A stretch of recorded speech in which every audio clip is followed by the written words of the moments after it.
शिंदेंच्या शिवसेनेचा मारकुटा आणि मुजोर नगरसेवक रमेश म्हात्रेला हायकोर्टानं मोठा दणका दिलाय। रमेश म्हात्रेला मंजूर झालेला जामीन हा हायकोर्टानं रद्द ठरवला। त्यामुळे रमेश म्हात्रेला पुन्हा तुरुंगात जावं लागलंय। रमेश म्हात्रेला जामीन मिळाल्यानंतर त्याचा निषेध म्हणून राज्यभरातल्या डॉक्टरांनी सोमवारी संप पुकारला होता।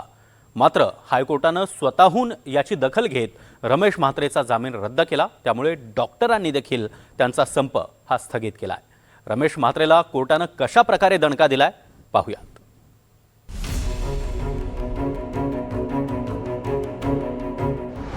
रमेश म्हात्रेला हायकोर्टाचा दणका।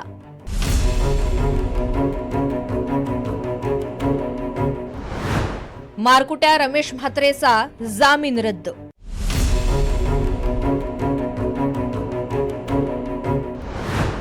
रमेश म्हात्रे पुन्हा तुरुंगात राहणार।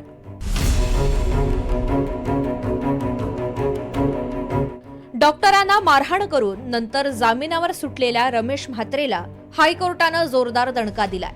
शिंदेंच्या शिवसेनेचा मारकुटा नगरसेवक रमेश म्हात्रेनं डॉक्टरांना केलेल्या मारहाणीची हायकोर्टानं सुमोटो दखल घेतली आणि रमेश म्हात्रेचा जामीन हायकोर्टानं रद्द केलाय।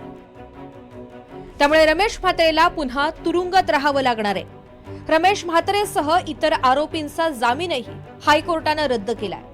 रमेश म्हात्रेनं डोंबिवलीमधल्या शास्त्री रुग्णालयात महिला डॉक्टरांसह इतर डॉक्टरांना मारहाण केली होती।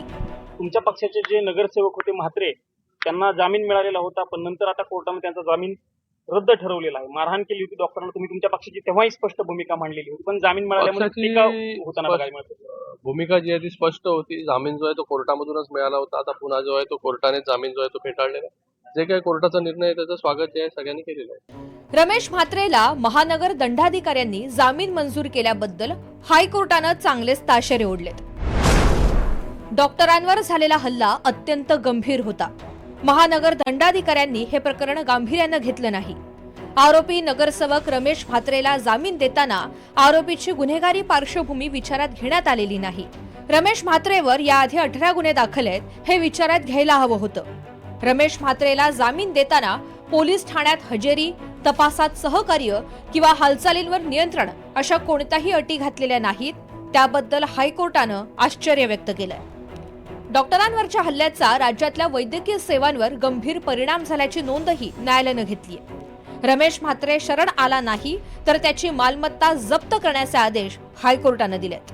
किंवा हा डॉक्टरचा कायदा आहे की सर्वसामान्याचा, आणि त्यात सराईत गुंड करत असतील तर त्यांना सेम न्याय।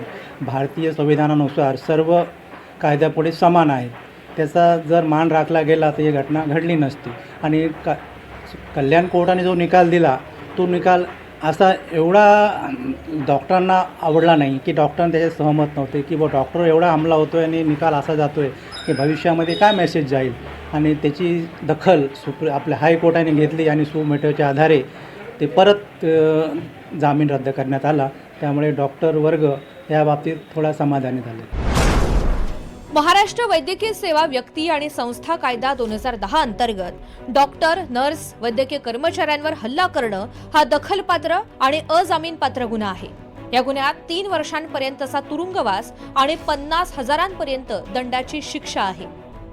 असं असतानाही रमेश म्हात्रेला जामीन मंजूर करण्यात आला होता। त्यानंतर संतप्त झालेल्या आयएमएनं सोमवारी राज्यभरात संपाचा इशारा दिला होता। राज्यभरातल्या ओपीडी सोमवारी बंद ठेवण्यात येणार होत्या। मात्र हायकोर्टानं रमेश म्हात्रेचा जामीन रद्द केल्यानंतर आयएमएनं डॉक्टरांचा सोमवारचा संप स्थगित केला। शिंदेंच्या शिवसेनेचा मारकुटा नगरसेवक रमेश म्हात्रे हा शरण आला नाही तर त्याची संपत्ती जप्त करा असे आदेश उच्च न्यायालयाने दिले होते। यानंतर आज सायंकाळी 4 वाजताच्या सुमारास रमेश म्हात्रे हा विष्णुनगर पोलिसांना शरण आला। यानंतर पोलिसांनी कल्याण कोर्टासमोर रमेश म्हात्रेला हजर केल्यानंतर त्याला 14 दिवसाची न्यायालयीन कोठडी सुनावण्यात आली। त्यामुळे आता पुढील 3 ऑगस्ट पर्यंत रमेश म्हात्रेची रवानगी ही आधारवाडी तुरुंगामध्ये करण्यात आली आहे। अक्षय कुडकेलवार, NDTV मराठी, डोंबिवली।